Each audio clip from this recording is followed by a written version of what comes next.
Queridos, vamos abrir a escritura em 2 Tessalonicenses capítulo 2, e vamos ler do versículo 13 ao 17. Antes, porém, permita-me fazer um breve comentário.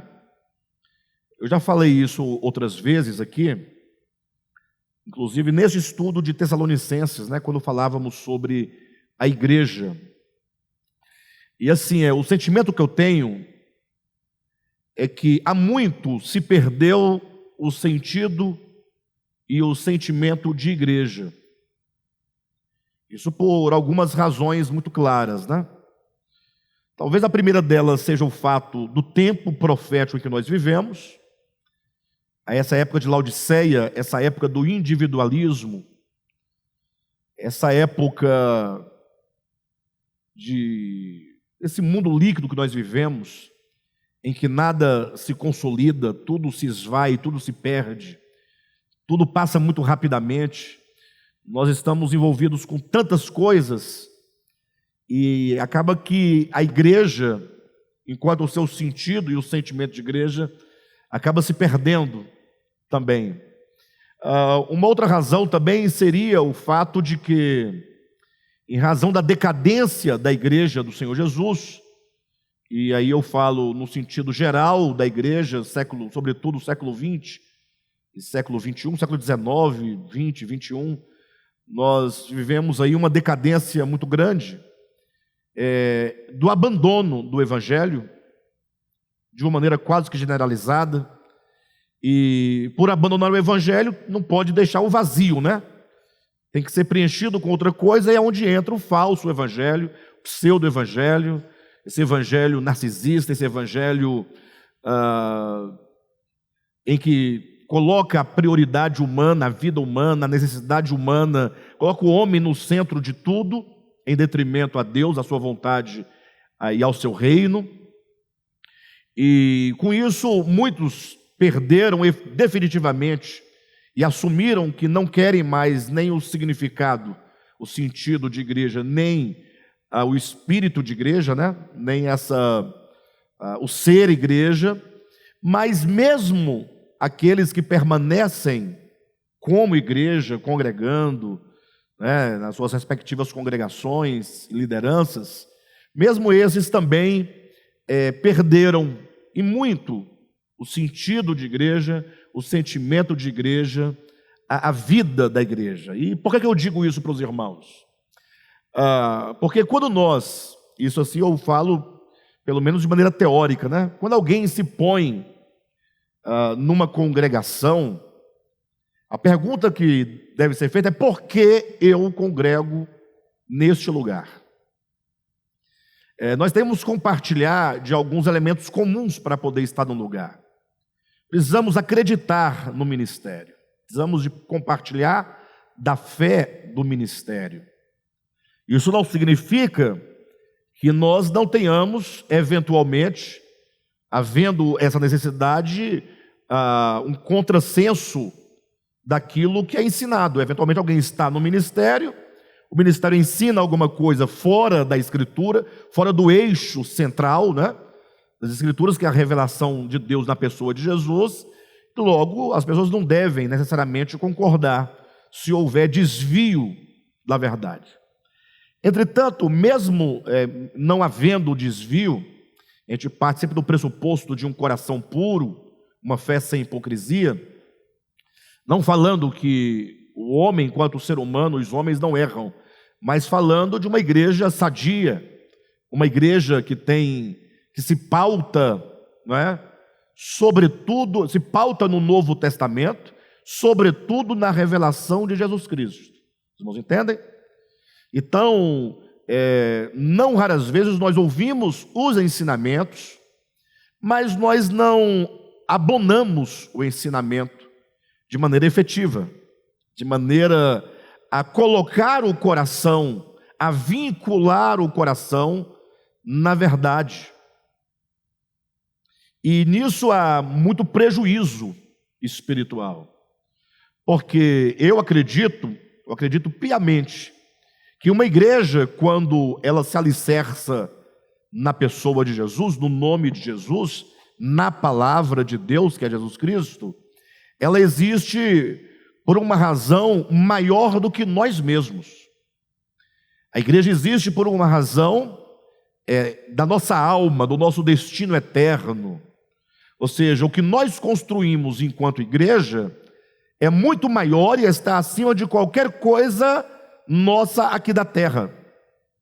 E eu observo muito, e eu tenho visto que quanto mais existe uma denominação facciosa, quanto mais facciosa, quanto mais herética e facciosa, mais as pessoas se vinculam àquele ministério, no sentido do acreditar, do se apegar, do seguir, do defender. E quanto mais a igreja se purifica de qualquer ensinamento de homens, quanto mais ela se liberta de qualquer tendência teológica, humana, tradicional, e se apoia e se apega à verdade em Jesus, me parece que nós vamos perdendo o vigor do ser igreja. Faça um teste eventualmente, converse com um adventista do sétimo dia, você pode escolher qualquer um deles, mesmo os desviados, aqueles que não vão e não têm nenhum interesse em ir, porque tem outras coisas para ele muito mais importante a fazer, mesmo que ele esteja vivendo uma vida aos olhos da igreja adventista como pecado, mas ele sempre vai estar atrelado ao ensinamento, ligado fortemente a todos, sem exceção, ensinamentos daquela instituição. Você pode verificar os TJs, você pode pegar num conjunto mais geral, de pentecostais, de maneira que, por exemplo, quando um crente ele se muda de estado, lá para onde ele vai, ele procura uma igreja dele onde congregar.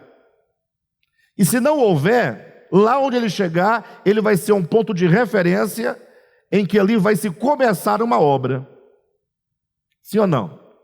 Quem é crente de muito tempo sabe como as coisas funcionam, E eu falo isso para advertir os irmãos da necessidade que nós, agora eu falo do DEVAP, nós temos de ouvir a palavra e procurar compreender a palavra em todas as situações que ela é ministrada, e a partir daí fazer uma verificação bíblica e então se associar na fé, se associar no coração, se associar na ação, se associar na defesa da fé com todo o ministério.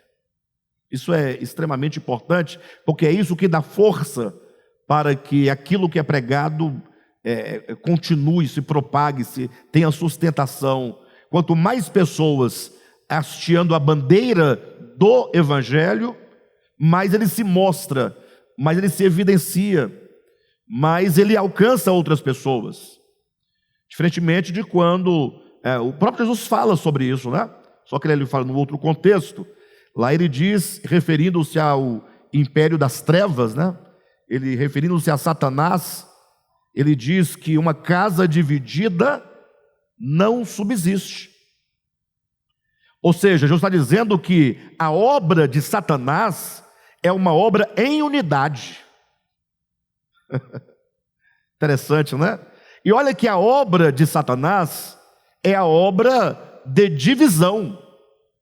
Jesus fala que no propagar a divisão, eles são eles não são uns contra os outros, eles hasteiam a mesma bandeira. Eu não me refiro à bandeira de igreja, não é a nome de igreja, jamais, eu estou me referindo à verdade pregada, à verdade ensinada, de modo que aprendemos então o ensinamento, e tendo a ciência de que aquele ensinamento está de acordo com o Evangelho, ou que é um reflexo do Evangelho, nós devemos nos apegar àquilo, sermos um com aquilo, e procedermos de tal modo que embora sejamos poucos, mas são poucos que fazem a diferença, que tem uma manifestação coletiva, né? Então eu advirto os irmãos nesse sentido e peço que os irmãos orem para que o DEVAP, enquanto uma voz que clama no deserto, seja uma voz coletiva em uníssono, para a glória de Deus. Tá bom, queridos? Vamos então ler o texto, feita a advertência, capítulo 2 de Tessalonicenses, do 13 ao 17, que diz assim: entretanto, devemos sempre dar graças a Deus por vós, irmãos, amados pelo Senhor, porque Deus vos escolheu desde o princípio para a salvação, pela santificação do Espírito e fé na verdade, para o que também vos chamou mediante o nosso Evangelho, para alcançardes a glória de nosso Senhor Jesus Cristo. Assim, pois, irmãos, permanecei firmes e guardais as tradições que vos foram ensinadas, seja por palavra, seja por epístola nossa. Ora, nosso Senhor Jesus Cristo mesmo e Deus, o nosso Pai, que nos amou e nos deu eterna consolação e boa esperança pela graça, consolem o vosso coração e vos confirmem em toda boa obra e boa palavra.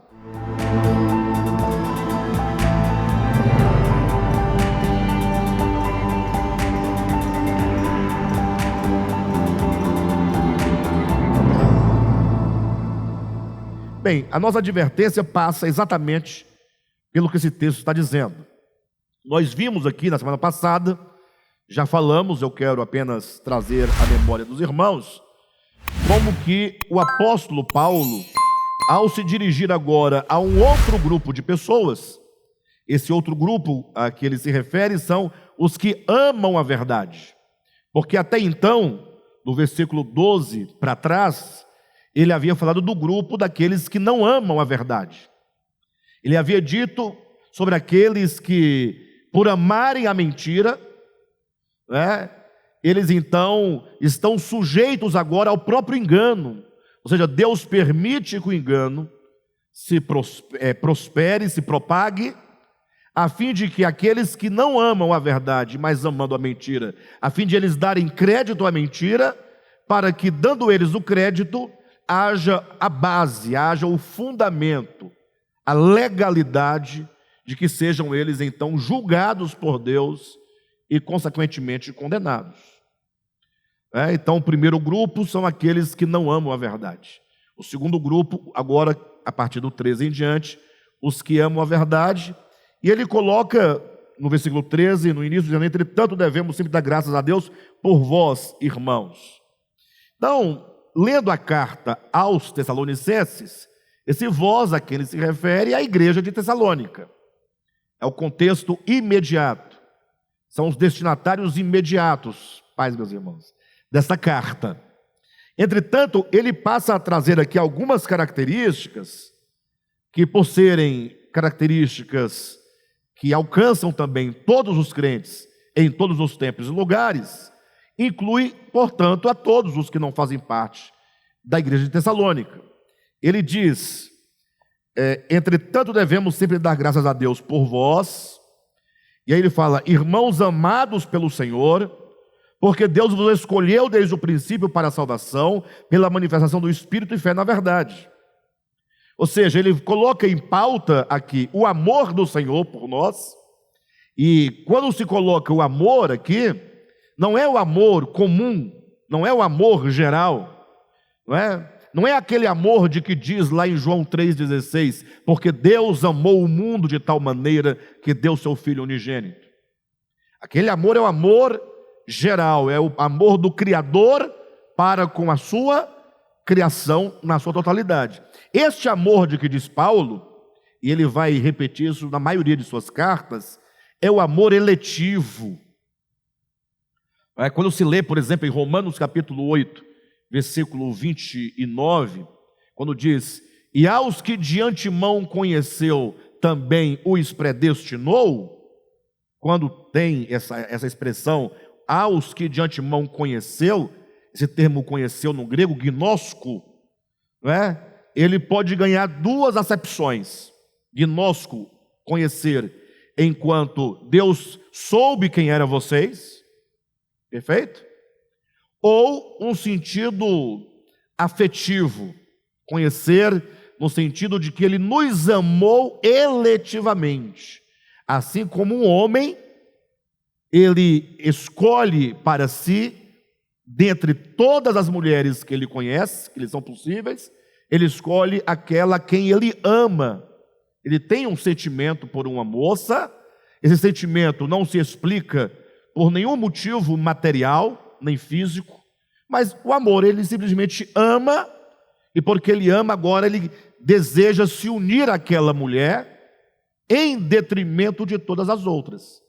Aí pode-se dizer que este homem ama todas as mulheres fraternalmente, mas só ama eletivamente aquela que é a escolhida para ser a sua auxiliadora. Então, o gnosco, né, lá de Romanos 8, 29, cabe essas duas acepções. Que Deus conheceu, no sentido de que ele conheceu quem você era, ou no sentido de que ele amou eletivamente. Se você pegar o sentido que ele conheceu quem você era, não faz sentido no texto, porque ele diz: aos que ele conheceu, implica o quê? Existem aqueles a quem ele não conheceu. A quem Deus predestinou? Aqueles que ele conheceu. No sentido de conhecer quem a pessoa é, Deus conheceu a todos. Sim ou não? Existe alguma criatura sobre a terra a quem Deus não conheça, no sentido de saber quem é? Não há. Salmo de número 139. O Senhor conhece a pessoa, o ser, desde a sua concepção. Isso para pegar Salmo 139. Você pegar capítulo 1 de Jeremias, fala que conhecia antes de nascer. Perfeito? Então não há pessoa a quem Deus não conheça. Então esse sentido do gnóstico lá em Romanos 8, 29, de conhecer quem é a pessoa, não cabe lá no texto. Só cabe aqueles a quem Deus amou de um modo especial, para um fim especial. Aqueles a quem o Senhor amou eletivamente. É esse amor marital, no sentido simbólico da coisa. Basta você ler Mateus capítulo 1, versículo 25, quando é dito que José não conheceu Maria, até que nasceu o menino Jesus. Ora, como é que ele não conheceu Maria até que nasceu Jesus? Ele só conhece Maria depois que nasce o menino Jesus. Como é que ele queria deixá-la quando descobriu que ela estava grávida? Então, o conhecer lá, o gnóstico lá, não pode ser de saber quem é. Ele era noivo de Maria. Então, ele sabia quem era Maria. Então, quando diz que José não conheceu Maria até que nasceu o menino Jesus, quer dizer que ele não teve relações sexuais com Maria antes do nascimento de Jesus. Esse é o sentido. Por isso que Paulo, quando vai falar sobre a igreja enquanto noiva de Cristo, em Efésios capítulo 5, ele compara Cristo e a igreja com essa relação marital de um homem com uma mulher, de marido e esposa. Isso porque esse amor marital, esse amor eletivo, esse amor erótico, no sentido pleno da palavra, é o amor mais profundo, no sentido de que ele funde duas pessoas. Vou usar uma expressão melhor, no sentido que ele amalgama duas pessoas, tornando-as um só. E a grande materialização desse amálgama pleno é o filho, é o fruto daquele relacionamento que concentra num único ser os dois, o pai e a mãe. Então é esse amor eletivo que Paulo está dizendo aqui. Ele fala assim: eu dou graças a Deus a vocês, irmãos, amados do Senhor. É esse amor eletivo. Então ele se dirige aos irmãos com essa característica, a caracterização, os amados do Senhor, o que inclui necessariamente todos os amados do Senhor. Então isso deveria nos impactar. Isso deveria nos despertar para essa grande obra de Deus, que é uma obra especial, que nos inclui. Então ele fala, amados do Senhor, em seguida ele diz, porque Deus vos escolheu. Então está aí a escolha, a eleição do Senhor, a esses amados. Eu dizia aqui no domingo, agora passado, se você imaginar que Deus tem um plano e que Ele nos escolheu para sermos não os exclusivos dEle, mas para sermos enquanto companheira, enquanto auxiliadora do Cristo, enquanto corpo de Cristo, nos escolhe enquanto os primeiros. Por que enquanto os primeiros? Porque Ele tem exatamente a sua noiva enquanto auxiliadora, a sua igreja enquanto corpo de Cristo, para por meio dela, ou juntamente com ela, ou com o auxílio dela, alcançar o mundo. Irmãos, o mundo será alcançado por Jesus. Eu acho estranho como que o cristão, a maioria deles, na verdade, a maioria dos cristãos, eles acreditam piamente, eles acreditam que pelo pecado de um só homem, todos se tornaram pecadores e todos ficaram destituídos da glória de Deus. É assim ou não é que a Bíblia diz lá em Romanos capítulo 5, versículo 12? Eles acreditam nisso. Adão pecou lá, sei lá quem é esse camarada, eu sei que a Bíblia fala sobre ele, o primeiro lá, e aí eu nasci depois de não sei quantos mil anos, e eu nasci como um ramo de Adão, tomando a metáfora de uma árvore, eu nasci contaminado, eu nasci participante. Todos os cristãos acreditam nisso, mas quando chega no ponto que Paulo diz em Romanos 5, que assim como por um só homem, todos se tornaram pecadores, quando Cristo traz a redenção para o mundo, não são todos que são participantes. Não é estranho? Para condenar é todo mundo, para salvar é só meia dúzia. Aí perde a lógica da coisa.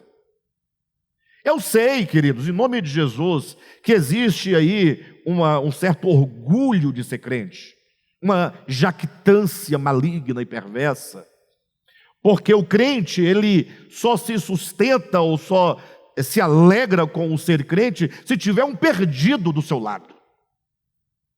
Porque ele sempre tem que dizer que ele está salvo. Se não tiver o outro perdido, aí perde a graça. Não tem graça ser rico e todo mundo ser rico. O cara quer ser rico, mas tem que ter muitos pobres. É assim que o ser humano caído pensa. Ele quer estar salvo, mas tem que ter os perdidos. Pastor, a Bíblia fala dos perdidos. Eu sei que fala dos perdidos. Tome cuidado para você não ser um deles. O que eu estou dizendo é que quando o crente pensa na obra de salvação, ele só pensa num aspecto, não é nem aspecto, ele pensa num aspecto secundário dessa obra, que é o aceitar a Jesus no plano histórico do Evangelho. Ele só pensa nesse ponto. Ele não consegue ver a dimensão de toda de eternidade a eternidade, como que Deus, Ele planejou toda a obra de criação, Ele planejou toda a obra de redenção, Ele planejou todas as coisas. Entenda planejar, a gente usa esses termos bem humanos, que é o homem que planeja. Planejamento está para o tempo, Eu planejo o que eu farei amanhã. Isso não cabe para Deus, mas a gente usa esses termos para nós podermos entender claramente que Deus não é aquele que começou uma obra e foi se surpreendendo com os acontecimentos. Não. Deus elegeu. Quando a Bíblia fala de eleição, a primeira eleição clara para nós na Bíblia é a eleição de Abraão. E quando fala de Abraão, fala de semente.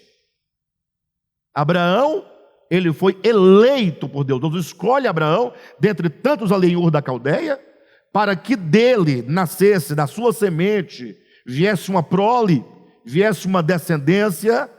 E Paulo é claro quando fala isso em Romanos capítulo 9, quando ele fala de Jacó e Esaú, amei a Jacó, porém me aborreci de Esaú. Isso porque é muito claro, você pega Abraão, se tem uma eleição, tem que ter uma linhagem, porque se Abraão tem 2 filhos, Isaque e Ismael, não pode ser os 2 os eleitos e não tem mais eleição. Então, é Abraão e Isaque. A eleição não passa por Ismael, é Abraão e Isaque. De Isaque, nós temos quem? Jacó e Esaú. Então, de Isaque vai para Jacó e não para Esaú. Ou seja, é a linha que forma a nação de Israel.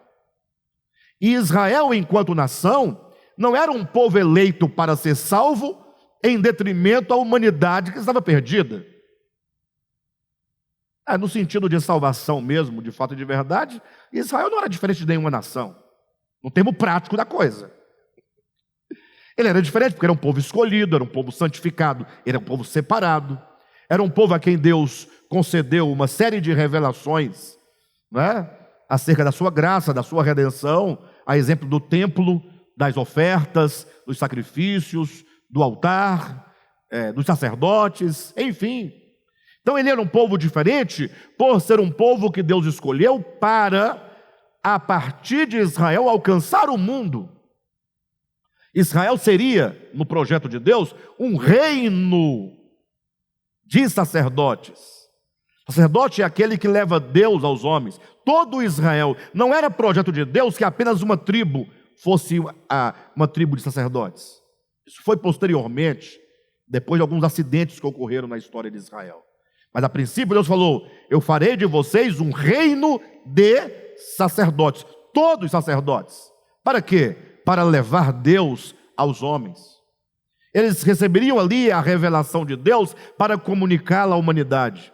Estava previsto lá atrás, antes de Abraão ter o seu primeiro filho, estava dito: em ti serão benditas todas as famílias da terra. Isso está escrito lá em Gênesis. Paulo vai dizer isso em Efésios capítulo 1, ele vai dizer claramente também, salvo engano, é Colossenses capítulo 1, e também no capítulo 3, que isso, a salvação das nações da terra, consistia no grande mistério que estivera oculto dos séculos e das gerações. E olha o que Paulo diz: e Deus me enviou, eu, Paulo, para trazer a revelação desse mistério. Cristo em vós, vós gentios, aos homens, às nações. E até hoje muitos não compreenderam. E a igreja acaba cometendo o mesmo erro de se entender como uma exclusiva em detrimento de, e se esqueceu que ela é eleita, ela é predestinada para uma missão. Por isso que aqui nesse texto de Tessalonicenses, capítulo 2, versículo 13, quando diz: porque Deus vos escolheu desde o princípio para a salvação, há muitos manuscritos que entendem esse desde o princípio numa tradução que seria mais ou menos assim: Deus vos escolheu como os primeiros frutos, como aqueles que entraria no reino de Deus primeiro que os demais, mas não por uma vantagem de entrar primeiro, mas nos levar para o reino primeiro, para enquanto aqueles que são cidadãos do reino possam cooperar com o Senhor para que outros entrem a esse reino de Deus. Então, nós somos eleitos como os primeiros frutos. Essa ministração da semana passada.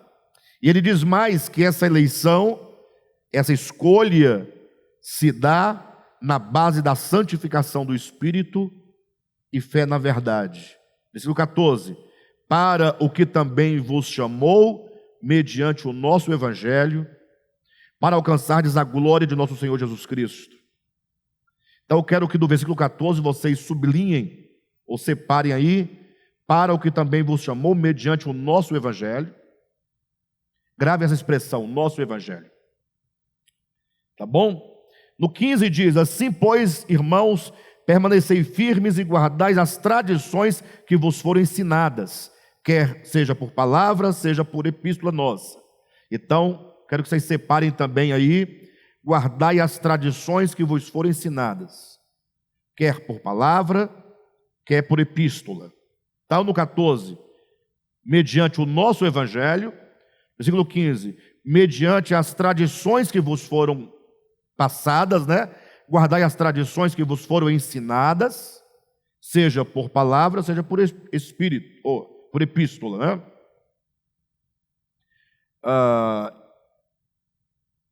Bem, por que esses dois pontos serem grifados? Muito simples, queridos, vejam bem. Esse é o ponto que eu comecei a advertir os irmãos no início da reunião. Quando se fala o Evangelho de Jesus Cristo, é algo que está num plano um pouco abstrato. Quando fala o Evangelho é Jesus Cristo, ainda está num plano muito genérico, muito geral. Mas agora o apóstolo Paulo toma para si, e para os demais apóstolos, eles tomam para si a ideia do nosso Evangelho e as nossas tradições. No sentido de que este Evangelho de Jesus Cristo, ele agora passa por um instrumento, ele passa por um ministro, ele passa por um ministério. Ele, portanto, passa por uma interpretação e por um modo de ensinar a verdade geral, que é o Evangelho de Cristo.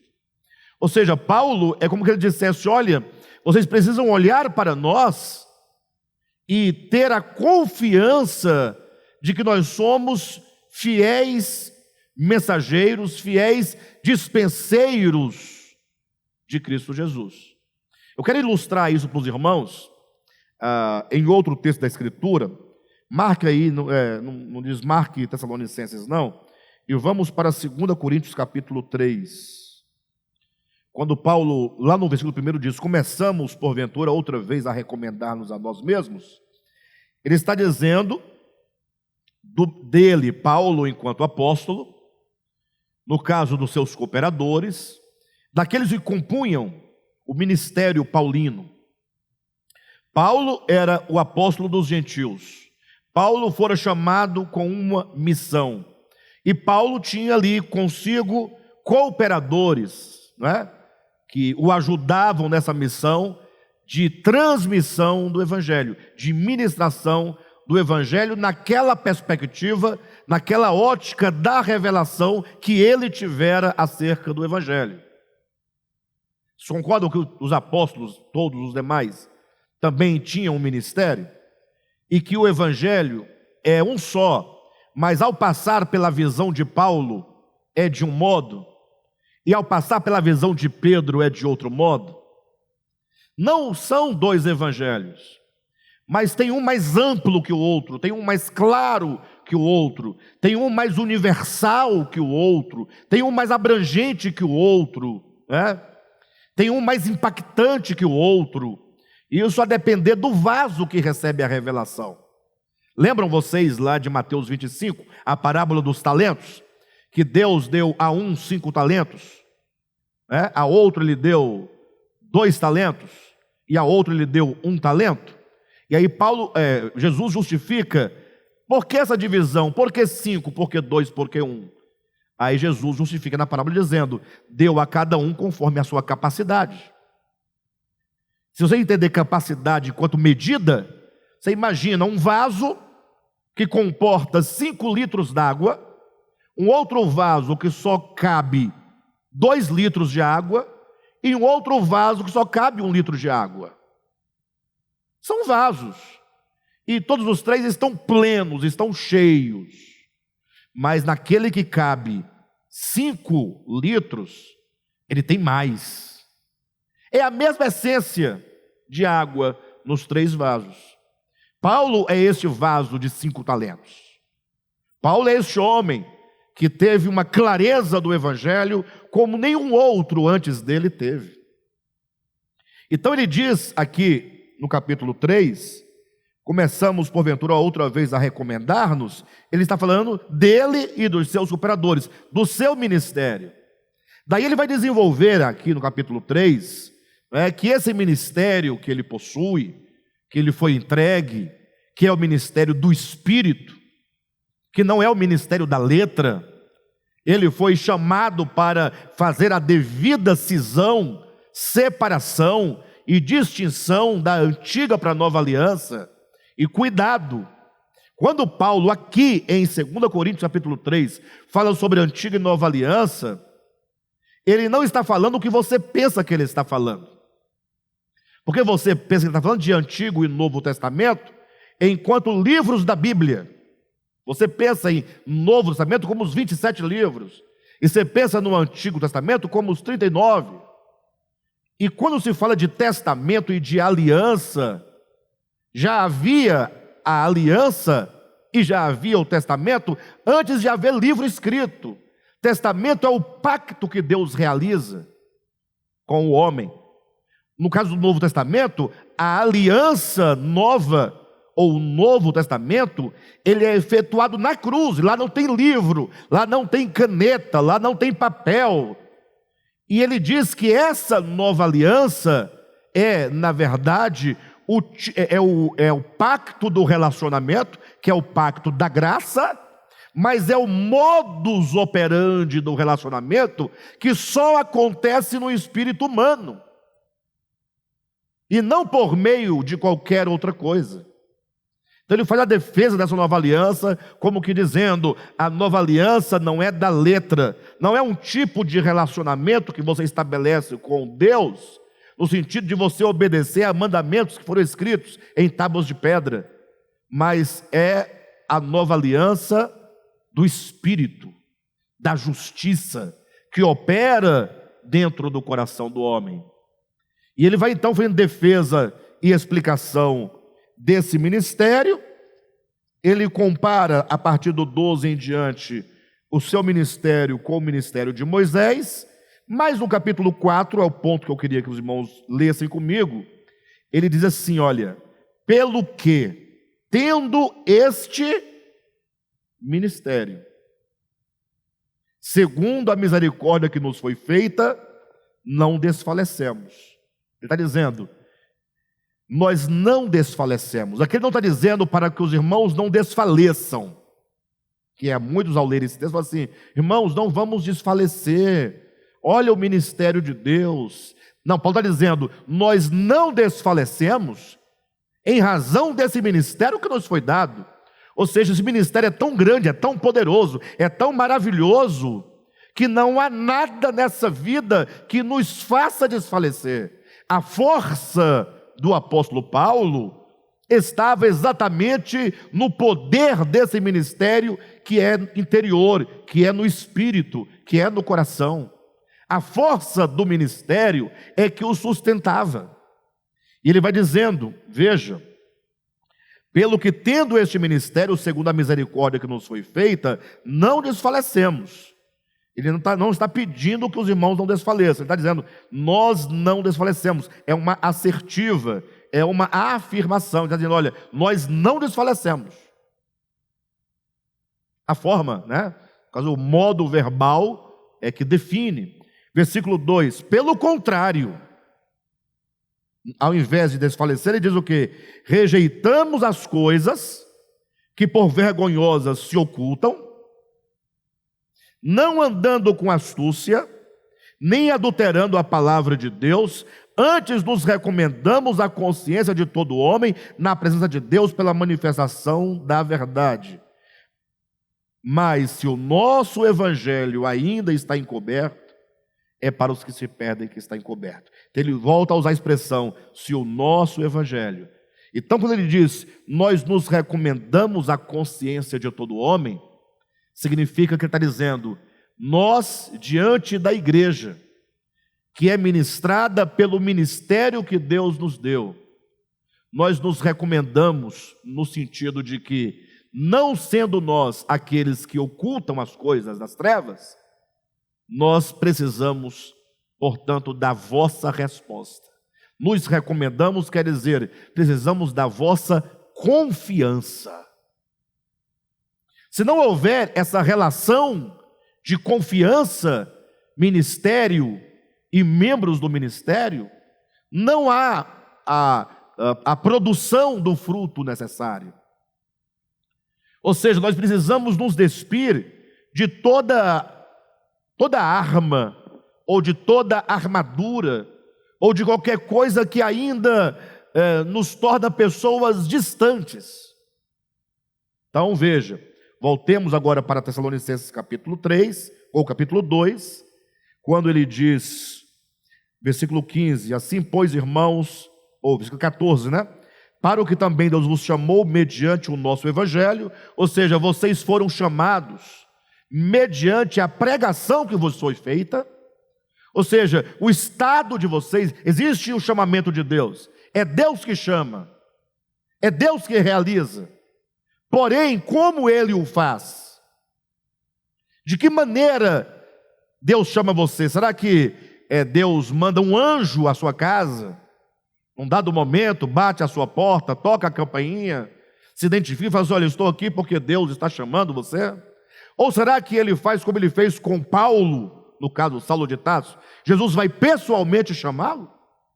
Ninguém podia dizer para Saulo, por exemplo, que Paulo tinha sido chamado mediante o seu evangelho, ou o nosso evangelho. Ninguém poderia dizer isso. Pedro não poderia dizer, Saulo ou Paulo, você foi chamado mediante o meu evangelho. Não podia. A não ser que Pedro tivesse ido a Saulo, pregado o evangelho, e Saulo ter se convertido por meio da pregação de Pedro, aí Deus teria chamado ele por meio do evangelho que Pedro pregou. Quem está entendendo? Então, quando está dizendo que Deus vos chamou mediante o nosso evangelho, e nós temos que lembrar que nós, na nossa vida cristã, temos vários chamamentos, que não são vários, é o desdobramento de um único chamamento. Mas é você olhar para a sua experiência. Em algum momento você foi chamado uma primeira vez. Eu falo isso, amados, não é nenhuma criação na nossa cabeça. Deixa eu só justificar, porque algumas pessoas ouvem, né? E às vezes, como eu não cito todos os fundamentos do que eu estou dizendo, eu falo assim, mas de onde é que ele tira essa ideia que são muitos chamamentos, que não são muitos, são desdobramento de um só? Sua pergunta, né? Bem, eu vou abrir o parênteses para poder trazer a fundamentação para que ninguém fique aí perdido. O nosso parâmetro de chamamento, pela graça, é Abraão. Abraão é o pai dos que creem. Abraão é um modelo. Por isso que é chamado o pai de todos os que creem. Então nós temos que recorrer a ele para entender o nosso próprio chamamento.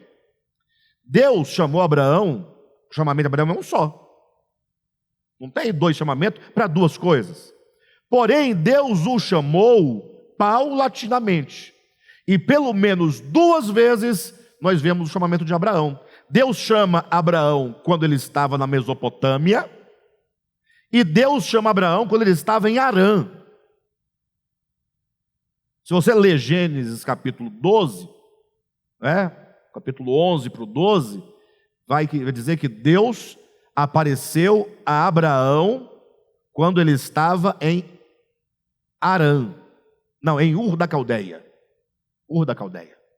Quando você lê Atos capítulo 7, na mensagem lá de Estevão, lá no Sinédrio, ele vai dizer que Deus apareceu a Abraão quando este estava em Harã, quando ele habitava em Harã. Então Deus apareceu a primeira vez, chamou, Abraão atendeu parcialmente ao chamamento de Deus, porque ele sai de Ur da Caldeia, mas ele leva consigo seu pai, sua mãe, seus primos, ele leva consigo. Na primeira vez Deus fala, Abraão, sai da tua terra e da tua parentela, e vem para a terra que eu te mostrarei. Então Abraão sai da terra e da parentela. Parentela são os parentes mais distantes. Só que ele leva consigo o seu pai, Terá. E estando agora em Harã, então ele já saiu da Mesopotâmia, de Ur da Caldeia, já atendeu ao chamamento e agora está em Harã. E Deus então aparece novamente em Harã, a Abraão, agora em Harã, e diz, sai da tua terra, da tua parentela, e agora acrescenta, e da casa do teu pai. Veja como que o chamamento vai se mostrando, vai se revelando, vai se desdobrando. Então, está justificado porque eu disse que o único chamamento ele se desdobra em vários chamamentos. Voltemos para a nossa experiência. Uma vez você ouviu Deus te chamar. Alguém pregou o evangelho para você. Entretanto, você não tinha clareza total desse chamamento. Mas você atendeu. Você saiu de Ur da Caldeia e foi para Harã. E você era crente, estava lá vivendo com todas as suas forças, energias, tal. E de repente, então, Deus falou assim: eu preciso chamá-lo de onde ele está para dar um passo adiante, para avançar na compreensão do chamamento, da revelação, da razão de ser chamado. Então, nesse sentido, esse ministério DEVAP, nós, enquanto ministério, nós somos fruto da pregação do evangelho que passa pela visão ministerial. Sim ou não? Nós somos frutos. Paulo está dizendo que vocês foram chamados mediante o nosso evangelho. Em seguida, no versículo 15, ele diz: assim, pois, irmãos, assim, pois, no sentido de que vocês são amados do Senhor, vocês são os eleitos primeiros frutos, e vocês foram chamados, mediante o nosso evangelho, para serem participantes da glória de Cristo. Ele diz, deste modo, diante disso, primeiro ele chama a atenção para o porquê que Deus nos chamou. Olha, ele nos amou, ora, ele nos chamou, porque há um propósito a ser cumprido, e agora ele diz, por este motivo. E aí ele toca no ponto fundamental e essencial da nossa experiência enquanto ministério. Ele diz: assim, pois, irmãos, permanecei firmes. Queridos, permita-me dizer algo a vocês. Eu acho que este é o ponto mais sensível que se tem hoje em dia, sobretudo no DEVAP. É o permanecer firme. Porque o que nós temos visto, essa é uma angústia que nós temos. Porque o que nós temos visto na nossa história ministerial?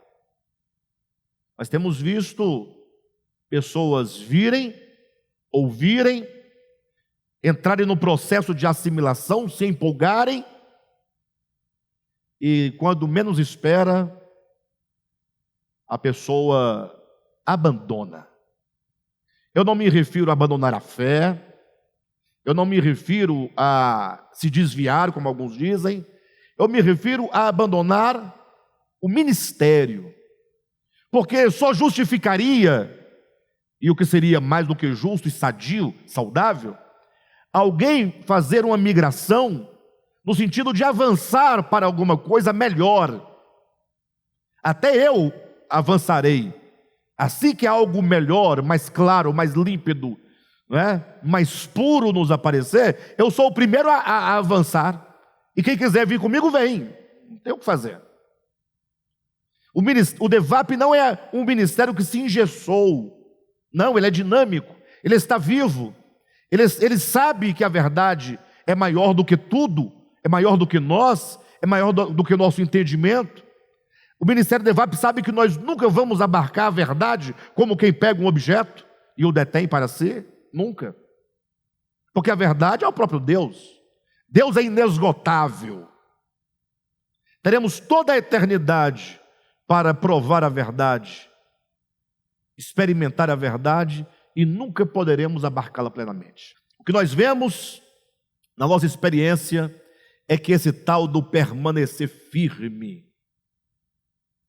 e é estranho porque às vezes, tudo bem, você tem um irmão que veio, ficou ali, tal, mas há pessoas que às vezes alcançam um lugar de destaque,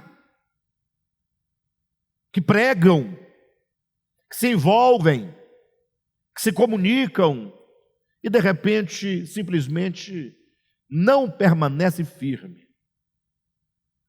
E olha que Paulo diz assim, olha, permanecei, Assim, pois, irmãos, permanecei firmes e guardai as tradições que vos foram ensinadas, seja por palavra, seja por epístola nossa. Então, Paulo aqui, eu estou chamando a atenção dos irmãos, não sei se vocês estão entendendo as colocações, mas eu estou me firmando, ele diz, as tradições que vocês receberam de nós, vocês foram chamados pelo nosso evangelho. Paulo tinha a convicção e a confiança do que era o ministério que ele havia recebido de Deus. Então, o que Paulo está dizendo aqui, vamos seguir a linha. Ele fala, aqueles que amam a verdade. Só tem um problema, amar a verdade não é algo geral e genérico ou não é? Onde é que essa verdade, ela ganha a consistência? Quando é que a verdade ganha consistência? Exatamente no ministério. Porque é no ministério que a verdade, ela vai ganhar a sua conceituação, vai ganhar a sua feição.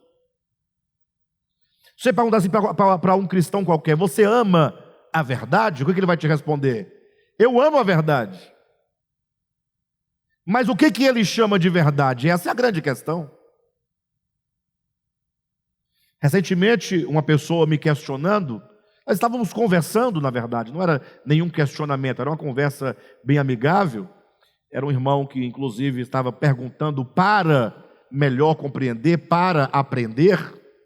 Mas ele chegou num ponto e falou assim, olha, Alexandre, eu entendo perfeitamente o que você está colocando, sou totalmente favorável, agora eu vou ser honesto contigo.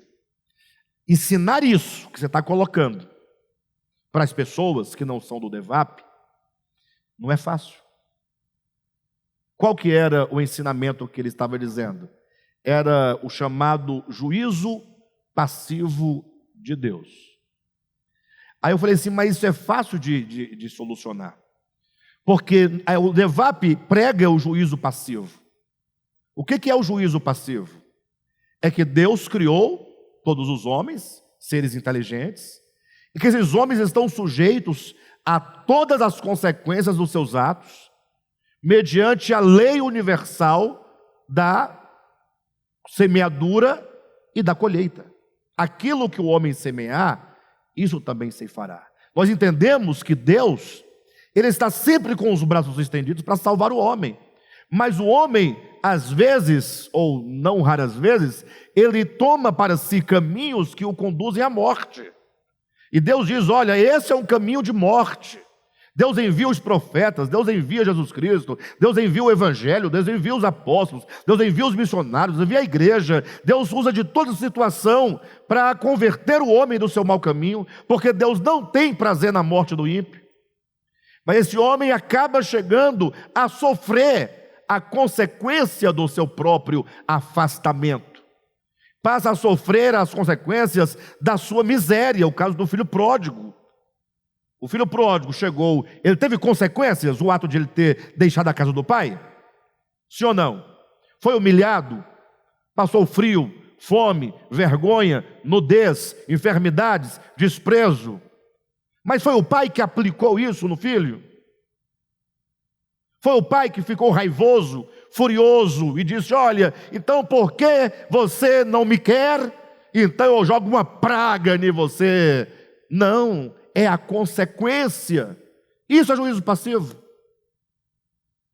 É Jesus chegar sobre a cidade de Jerusalém e quando vê-la do alto, diz que Jesus, ao ver a cidade, chorou. E ao chorar ele diz, quantas vezes eu quis acolher vocês, como uma galinha faz com os pintinhos, mas vocês não quiseram. Em verdade vos digo que desde agora, ou melhor, essa casa ficará deserta. Ele estava prevendo a destruição de Jerusalém no ano 70. Mas por que ele estava chorando, então? Porque ele era esquizofrênico? Bipolar? Qual era o problema de Jesus? Ele estava chorando pela impossibilidade de não poder impedir que eles escolhessem o fruto da sua decisão de rejeitar a Cristo. Da minha parte, Jesus, eu quis acolher vocês debaixo das asas. Proteção, ó. Vocês não quiseram. E agora qual é o resultado disso? Por que eu falei que porque Jesus chorava? Ora, ele chorava exatamente por ele sentir a dor do sofrimento que viria sobre Jerusalém. É isso que nós chamamos de juízo passivo. Então, nesse sentido, eu conversando com o irmão, nós vamos o que é o amor à verdade, tá? Não percam isso. A verdade, ela é geral. Ela ganha consistência e ganha face no ministério. Quando o ministério começa a descrever, a desenhar essa verdade nos contornos que a nossa mente humana possa compreender cada faceta da verdade. Então, diz assim, as pessoas que não concordam, e são muitos, são todos, quase todos, não concordam conosco. Eu perguntei, em que eles não concordam? Vamos lá. Nós cremos no juízo passivo. Todo o restante crê no juízo ativo. Então, aqui no juízo passivo, tem juízo? Aqui no juízo ativo, tem juízo? Então, o problema não é o juízo. Porque nós não estamos dizendo que não há juízo. Não. Nós estamos dizendo que há juízo. Então, se o modo como nós falamos tem juízo, no modo que eles falam também tem juízo. Juízo aqui, juízo lá, ninguém escapa do juízo. Então, o problema deles para conosco, não é o juízo, porque nós não negamos o juízo. Perfeito? Aqui, no juízo passivo, os homens que tomam os caminhos de morte sofrerão a penalidade ou não? E aqui no juízo ativo, sofrerão a penalidade? Sofrerão. Então o problema não está na penalidade. Aqui no juízo passivo, é Deus que está com a espada matando porque ele está raivoso? Não é? É uma consequência de uma lei universal criada por Deus? Não é Deus assim, enfim. É Deus chorando com as mãos estendidas. E aqui no juízo ativo, é Deus degolando, enfiando a faca, acendendo fogo. Então, onde está o problema? Na feição de Deus. O problema entre juízo ativo e passivo não é o juízo em si, é qual é a face do Deus que você crê. Aí eu disse para você então fazer o fechamento diante de qualquer pessoa, você chama um artista, um pintor, descreve esse quadro e descreve esse outro quadro e manda ele pintar, ele retratar em desenho, pintura, esse acontecimento e esse acontecimento. De um lado, desenha um Deus com as mãos estendidas, chorando, e um povo que o rejeita e continua a rejeitá-lo, mesmo colhendo o fruto, e ele sem nunca encolher as suas mãos. E desenha um quadro de um Deus descendo irado, com espada, com anjo, tocando fogo, destruindo rios, destruindo floresta. Aí você fala assim, essa é a face do seu Deus. E essa é a face do Deus em que nós cremos. E aí quando chega nesse quadro pintado, você então tomou a verdade, que é geral, Deus é a verdade, e você deu uma feição a essa verdade. É o ministério quem faz esse desenho.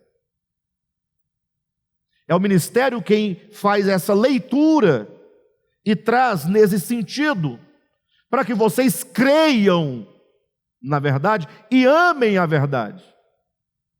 Tem muita gente que está amando esse Deus despótico, pintado pela religião humana, que em nada se assemelha a Jesus Cristo, porque eu só conheço o Deus da face de Jesus. Quem está me entendendo? Então os irmãos entendem agora a importância do ministério? Então vamos colocar as coisas em ordem. O texto de Paulo a Tessalonicenses está falando sobre aqueles que amam a verdade e aqueles que aborrecem a verdade. Estamos agora falando daqueles que amam a verdade. Esses que amam a verdade, eles são chamados mediante a pregação do Evangelho pelo ministério de Paulo. E Paulo os ensinou, quando Paulo fala aqui, para guardar as tradições que vocês receberam, quer por palavra, quer por epístola, ele quer dizer, tradições aqui, não são as tradições humanas, são os ensinamentos que foram dados. Ensinamentos estes que são como que a refratação do Evangelho. Porque quando se fala, o que é o Evangelho? Você não traduz o Evangelho é Cristo. O Evangelho é Deus manifestado em Jesus. É Deus que se faz carne para mostrar ao homem quem é Deus. Isso é o Evangelho. É o Cristo que morre na cruz. É o Cristo que ressuscita. É o Cristo que ascende aos céus. É o Cristo que é exaltado à direita do Pai, que é exaltado. É o Cristo que é o caminho, que é a verdade, que é a vida. Isso é o Evangelho.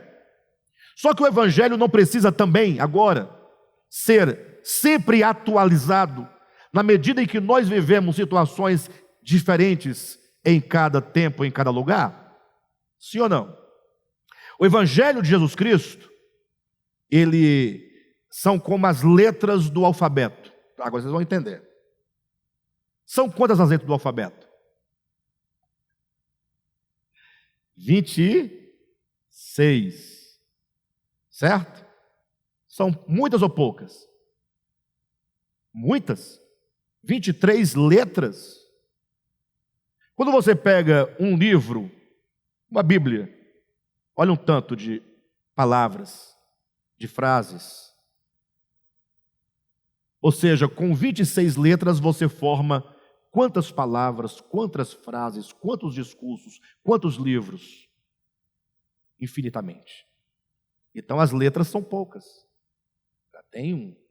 Só que a substância dessas letras formarão na praxis da escrita muitas frases, muitos livros serão escritos, muitos poemas. Quem está entendendo?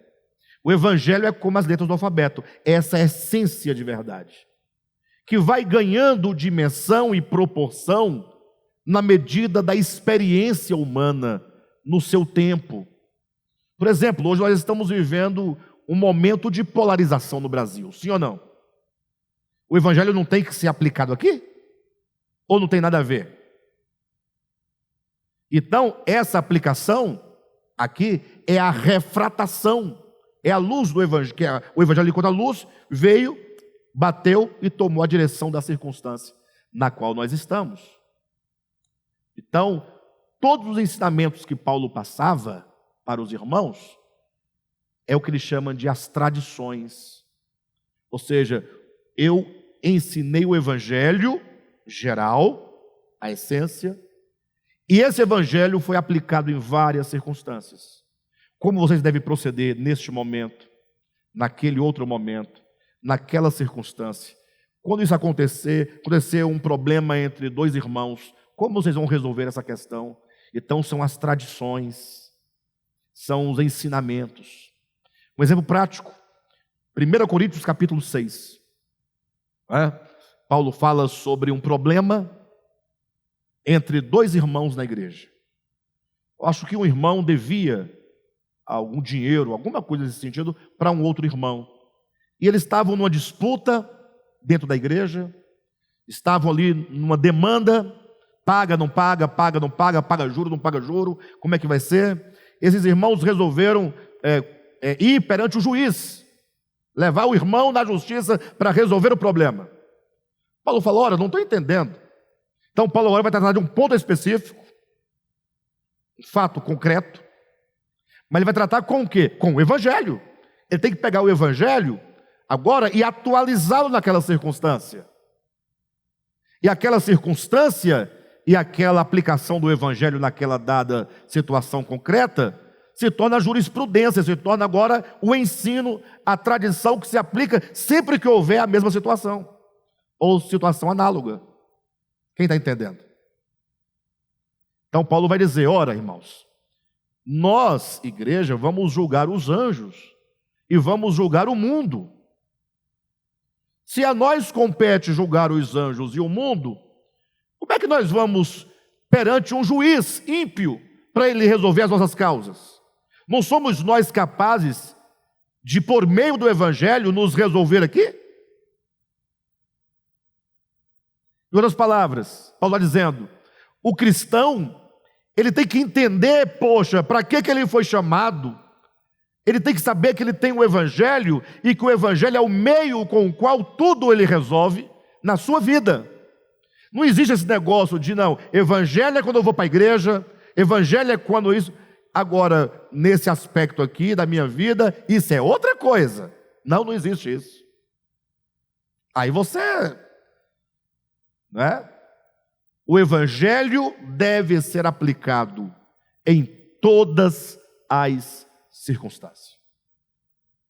Todas. Em qualquer lugar, em qualquer ambiente, em qualquer situação, sem fazer a distinção. Porque eventualmente o crente fala, não, a igreja é maravilhosa, o culto foi abençoado, mensagem poderosa, tudo é 100%. A igreja é maravilha de Deus. Aí saiu do ambiente da conjuntura de igreja, e aí ele vai para uma outra situação que não tem nada a ver com igreja, seja de trabalho, seja de negócio, seja o que for, e lá ele vai usar outros instrumentos para conduzir a sua vida humana. Hã? Já? Sim, a partir do estacionamento para lá, já muda tudo. Então Paulo fala, não, nós temos o Evangelho, mas vocês devem guardar os ensinamentos. Lógico, ensinamentos que eles receberam oralmente, quando Paulo estava presente ensinando. Aí se você ler 1 Coríntios, você vai observar como que Paulo ensinava baseado em cada situação, em cada circunstância, situação de casamento, situação de adultério, situação de trabalho, situação de pais e filhos, situações de patrão e empregado, em toda situação ele ensinando. E agora ele fala, vocês devem permanecer firmes, guardando as tradições, os ensinamentos, aplicando esses ensinamentos em cada circunstância da vida de vocês. Permanecer firme não é permanecer dogmático. Permanecer firme implica necessariamente que você não somente crê no Evangelho, mas você se mantém no Evangelho, você se move no Evangelho, você aplica o Evangelho, você não abre mão do Evangelho, não existe outro meio de você resolver a sua vida em todos os aspectos, senão por meio do Evangelho. Glória a Deus. Por isso que a igreja tem a sua importância, porque ela está sempre trazendo a palavra atual, dizendo, irmãos, nós estamos num problema assim, nós precisamos resolver a questão assim. Agora, cuidado, farei aqui uma correção, para que ninguém tome as minhas palavras de outro modo. Tá certo?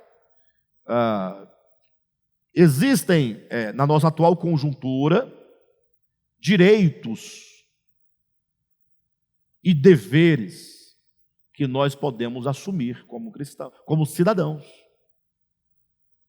Ninguém é impedido de nada, se é legal, se é justo, se está amparado por lei.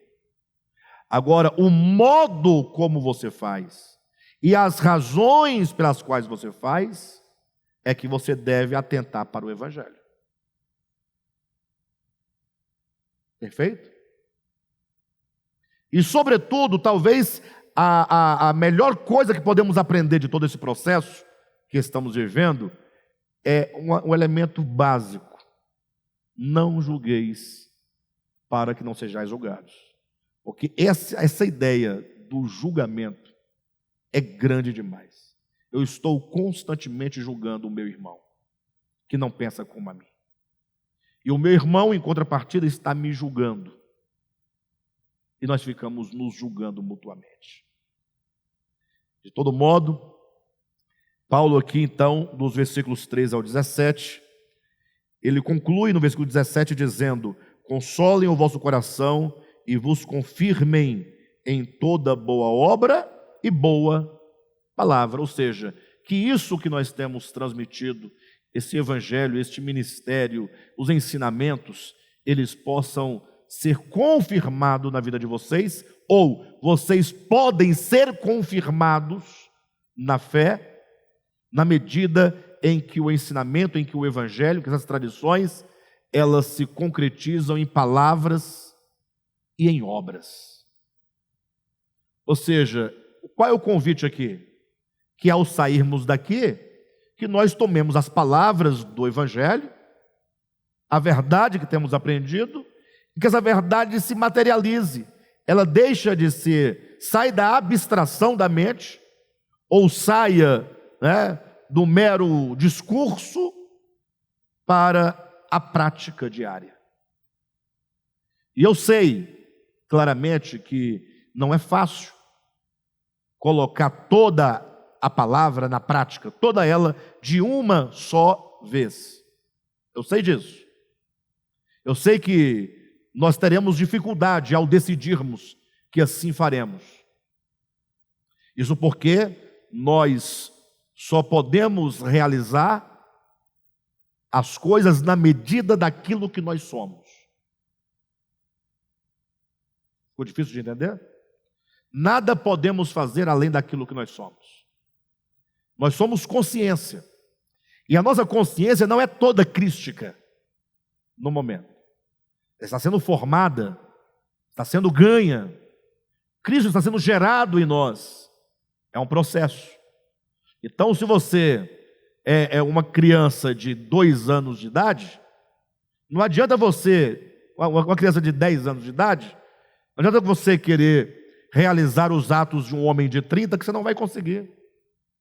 Mas faça aquilo que você já pode realizar com 10 anos, ansiando o crescimento para 12, para 14, para 20, para 30.